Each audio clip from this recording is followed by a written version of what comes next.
Greetings, soul and galactic tribes. This is Spirit, your cosmic mentor in the moment with Harmonious Living Mindset. Welcome to my channel where you're going to find tools for a more harmonious mind, body, and spirit. I'm going to call on Archangel Michael. Please protect me in this message. Yeshua, please guide this message that it gets to the right person at the right time. So today is a channeled message for our Harmonious Living Mindset tool, and it's a combo of some things that I keep hearing and am working with sharing this message with you. So let's see what comes out. First of all, it starts with this saying that's been going around that wounded people wound people. And when I first heard it, I was like, well, that makes sense. It makes sense. And my friend last night brilliantly flipped it in a whole nother way that was just brilliant and awesome. She said, wounded people heal people. And I thought about that more and realized it's a choice. So wounded people, we're all wounded. What we have in common is the wound of leaving the womb. We all have that. And we have a choice. Wounded people can either wound people, that's a choice, or wounded people can heal people. That's also a choice. They can heal themselves, heal other people. So it goes into this concept of karma, that the actions that we do outside of ourselves really are set up what happens to us as well, right? Through intention, the power of intention of our thoughts, of our feelings, of our words and our actions. So that's something to think about.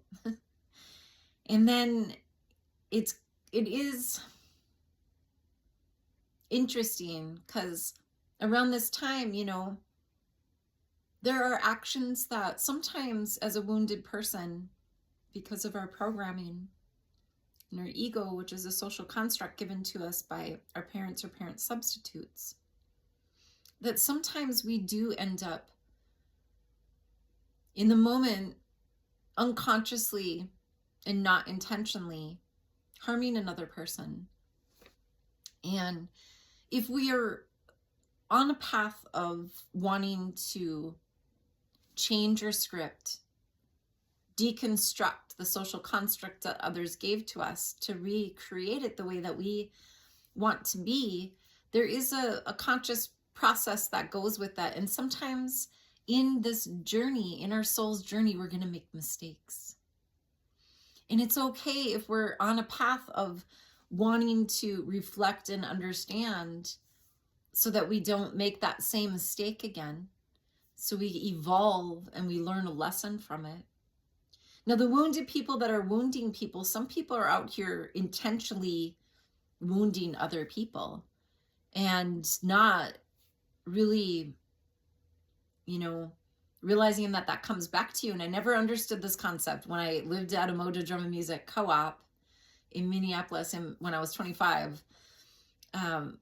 My teacher, Ngozi means teacher in Swahili. Ngozi Malik Delmar, who taught me bass and hand drumming, transactional analysis. And then we would have these spiritual talks and we would go in depth. And then also with Sister Erin, and we would talk about these concepts of, why do souls do some of the things that they do? And so some of the information that we came up with was that, young souls, it's their first time in this earthly realm. And so they're the ones that try everything. So they might harm another person, not realizing that they're creating cosmic consequences. There's consequences for the actions outside of ourselves. And so they let life happen to them. Okay. They're experiencing life and letting it happen to them. And so they, either they'll do good acts or not so good acts, and that creates cosmic consequences, karma. What goes around comes around. Middle souls, have been to this earthly realm and have had a few human experiences where they let life happen to them, but they're starting to learn that they can co-create and they can create their experience, co-create their reality. And old souls have been here many, many times in a human experience and remember at some point the ability to co-create with the divine. So think about that for a little bit, right? It's an interesting concept, young souls, middle souls, old souls. And so we're at this interesting place. So there's times where we might unintentionally be untruthful to ourselves, which makes us untruthful to other people. It's when we realize, though, that we are lying to ourselves or that we've lied to another person that we take accountability for it. And when we take accountability and we're honest with that other person,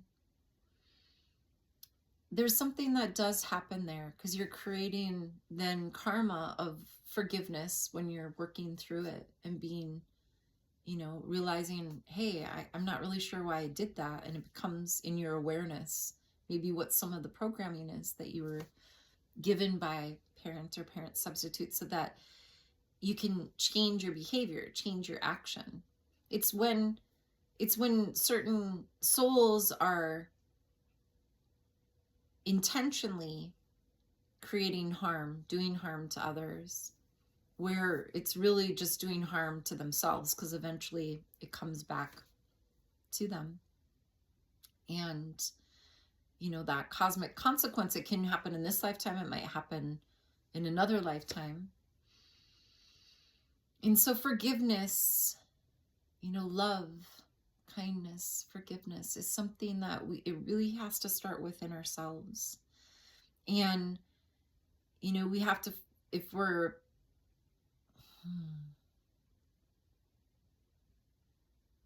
forgiveness starts with ourselves and being honest with ourselves completely. And that takes courage and strength to be honest with ourselves, to be honest with other people, especially when we make a mistake. It's, there's some kind of integrity, though, when we do make a mistake and we own up to it and we have some accountability, hold ourselves accountable, that there's, it creates another center of truth when we own up to it and not deny it or hide it or act like it never happened. So, yeah, we're working through forgiveness. Well, some people are, some souls are, not all. So I want to share something with you. We're at these major shifts. We're at these holy shifts, and this isn't going to resonate for everyone, though whoever it does resonate with, yay. So I've been calling this 5D creative process, more peace, more love, more joy, more abundance for all, as we are aligning our hearts and our minds with the divine. And we also are aligning ourselves with Gaia, because Gaia is an ancient goddess name for the earth. And it's our only home. So, ultimately we are world citizens. We're all living on this planet. We all need this planet. And so I want to share that, there's a certain way that is emerging that I've been, trying to practice within my life. And I have had the beautiful journey of having other people come up with this concept or walk this concept or model it. And that is the Gaian way. So this is a way of planetization of consciousness, okay? We are world citizens. Humankind has reached a stage in its historical development where the basic fact is the nearly total interdependence of all human groups on the planet.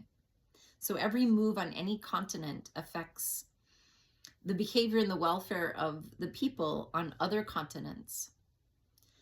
So for the first time in the evolution of humanity, abundance for all is possible. It's always been here. The resources are here. It's possible if those minds controlled by greedy egos and rigid cultural traditions would let go of their fears and ambitions. Society as it exists today is for the greater glory of egos.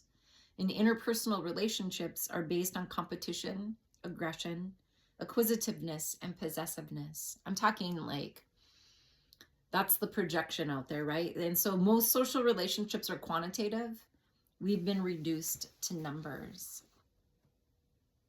which is really sad. I think that that's where the holy shifts come in, where it's changing, you know, that paradigm, that old paradigm model of competition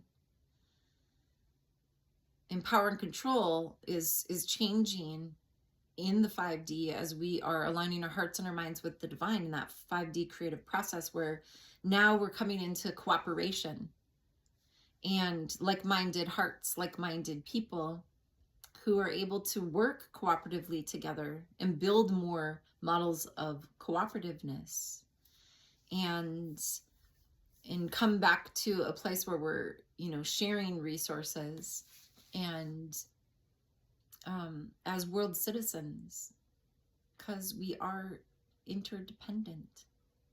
It's true.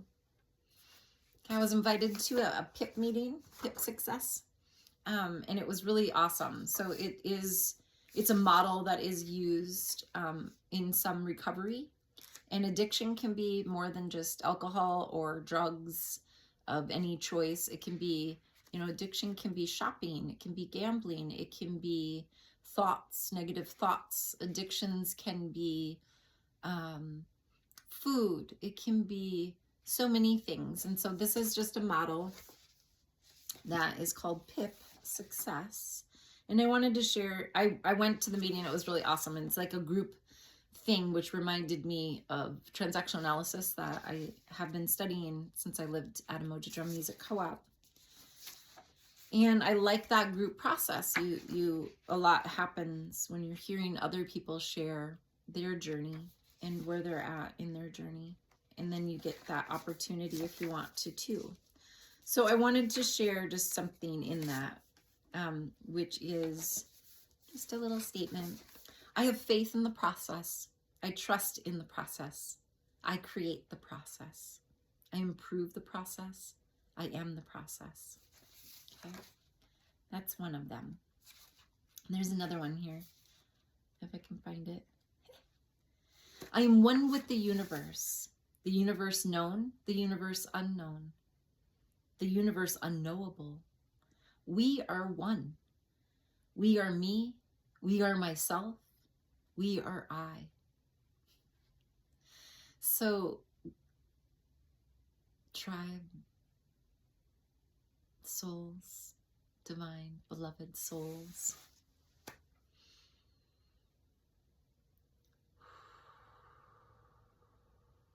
Wherever you're at in the journey,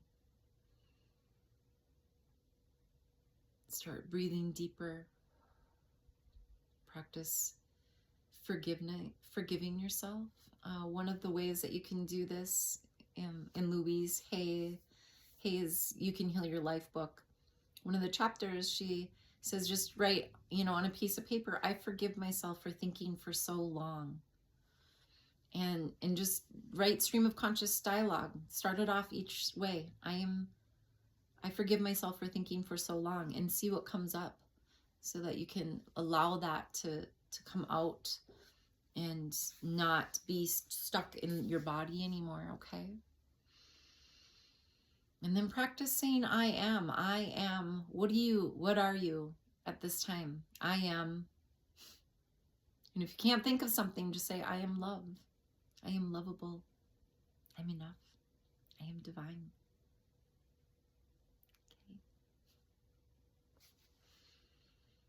Blessings to you. Have a wonderful, wonder-filled journey as you're taking one breath at a time, one step at a time. Okay. Ciao for now.